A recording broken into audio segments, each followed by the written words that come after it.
ومن أحسن قولا ممن دعا إلى الله وعمل صالحا وقال إنني من المسلمين. ওয়ালাইকুম আসসালাম রহমতুল্লাহ বারাকাতু। ভাই হাসিফুল মন্ডল, আপনার যেটা প্রশ্ন যে আল্লাহ নামের অর্থ কি,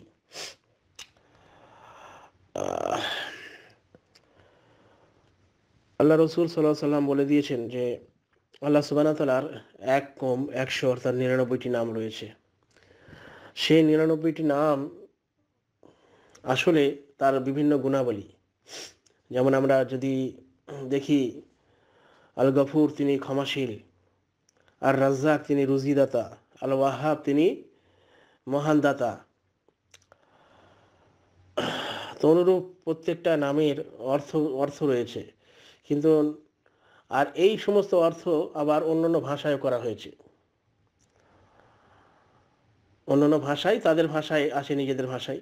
তো এবারে আল্লাহ শব্দটি এমন একটি শব্দ,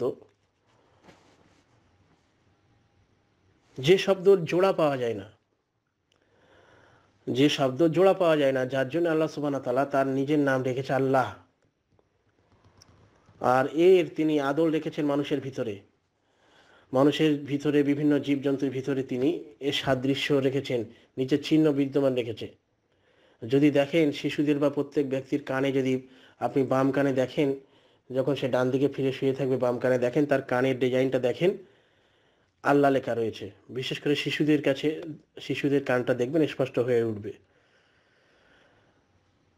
তো বিষয় হচ্ছে, আল্লাহ নামের কোনো বিকল্প পাওয়া যায় না এবং কোনো জোড়াও পাওয়া যায় না। যেমন ভগবানের হতে পারে ভগবানী, ঈশ্বরের ঈশ্বরী, যেমন অন্যান্য ধর্মের মানুষরা যে নামগুলো দিয়ে থাকে তাদের কিন্তু জোড়া পাওয়া যাবে, কিন্তু আল্লাহ শব্দের জোড়া পাওয়া ভার। অতএব এ বিষয়ে আমাদের জানতে হবে যে আল্লাহ হচ্ছেন পৃথিবীর স্রষ্টা। পৃথিবী, আসমান, জমিন এবং এর মধ্যে যা কিছু আছে, শুধু 7 জমিন 7 আসমান, এই সবের মধ্যে যা কিছু রয়েছে সব কিছুই আল্লাহর সৃষ্টি এবং সব কিছুই ধ্বংস হবে। কেবলমাত্র আল্লাহ সুবহানাহু ওয়া তাআলাই থাকবেন। পরিশেষে আবার তিনি কিয়ামতের দিন সবাইকে ওঠাবেন, হিসাব নিকাশ হবে।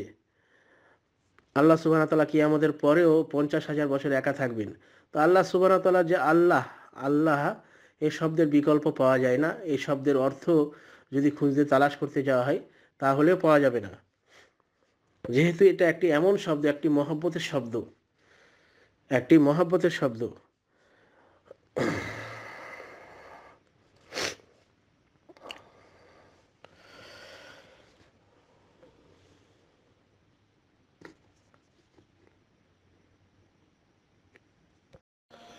ওয়ালাইকুম আসসালাম রহমতুল্লাহ বারাকাতুহ। মোহাম্মদ রিফাত রহমান, আপনি জানতে চেয়েছেন যে জান্নাত এবং জাহান্নামের দল কয়টি। ভাই, আল্লাহ সুবহানাহু ওয়া তাআলা জান্নাত সৃষ্টি করেছেন 8টি এবং জাহান্নাম সৃষ্টি করেছেন 7টি। তবে এই পৃথিবীতে জান্নাতি এবং জাহান্নামী দেখে চেনা যাবে কিনা,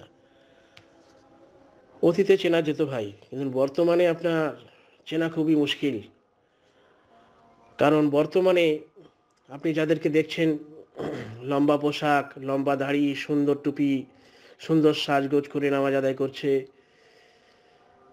মনে হয় ইমানদার, কিন্তু তার ভেতরে কি আছে আল্লাহ সুবহানাহু ওয়া তাআলা বেহতার জানেন। যার জন্য মহানবী সাল্লাল্লাহু আলাইহি ওয়াসাল্লাম বলে দিয়েছেন যে এক ব্যক্তি সে নামাজ আদায় করছে, কিন্তু তার উদ্দেশ্য আল্লাহ সুবহানাহু ওয়া তাআলাকে সন্তুষ্ট করা নয়, বরং সে নিজের নামাজকে এই জন্য সুন্দর করে পড়ছে যে তাকে কেউ দেখছে, সে তাকে নামাজি বলবে, সুন্দর নামাজি বলবে। এক ব্যক্তি দান করছে, সে আল্লাহ সুবহানাহু ওয়া তাআলাকে সন্তুষ্ট করার জন্য দান করে না, বরং সে দান করছে, মানুষ তাকে দানি বলবে।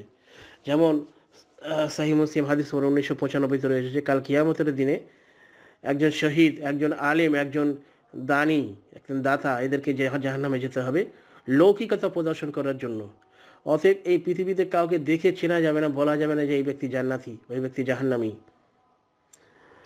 কোনো ব্যক্তিকে মনে হয় যে সে জাহান্নামের আমল করছে, কিন্তু সে তার শেষ জীবনে কিভাবে আমল করে মরেছে, হয়তো কোনো গোপন আমল করে মরেছে।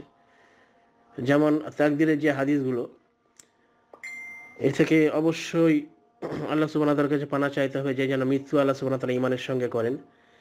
যে এক ব্যক্তির ভাগ্য তাকে এমন পর্যায়ে নিয়ে যাচ্ছে, হতে পারে জাহান্নাম এবং তার মধ্যে এক বিগত পার্থক্য রয়ে গেছে, এমন অবস্থায় সে তওবা করে বসলো এবং ঈমানদার অবস্থায় মৃত্যুবরণ করলো, সে জান্নাতে প্রবেশ করলো।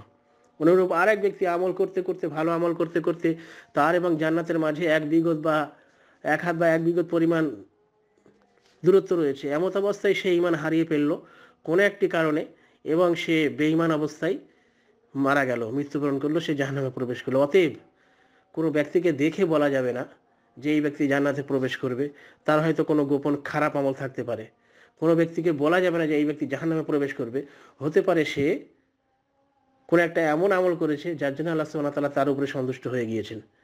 তবে স্পষ্ট যারা শিরকের মধ্যে আছে, যেমন আল্লাহ সুবহানাহু ওয়া তাআলা সূরা নিসার আয়াত নম্বর 48 এবং 116 মধ্যে যাদের সম্পর্কে বলেছে, ইন্নাল্লাহা লা ইয়াগফিরু আন ইউশরাকা বিহি, আল্লাহ সুবহানাহু ওয়া তাআলা সমস্ত গুনাহকে মাফ করতে পারেন, কিন্তু শিরকের গুনাহ তিনি মাফ করবেন না। যারা বড় ধরনের শিরকে কাবিরার মধ্যে যুক্ত, আল্লাহ সুবহানাহু ওয়া তাআলা ছাড়া অন্যের ইবাদত করেছে, অন্যের কাছে মাথা নত করেছে, অন্যের পূজা করেছে, অন্যের কাছে মানত করেছে, এরা অবশ্যই স্পষ্ট জাহান্নামী, এরা হচ্ছে মুশরিক।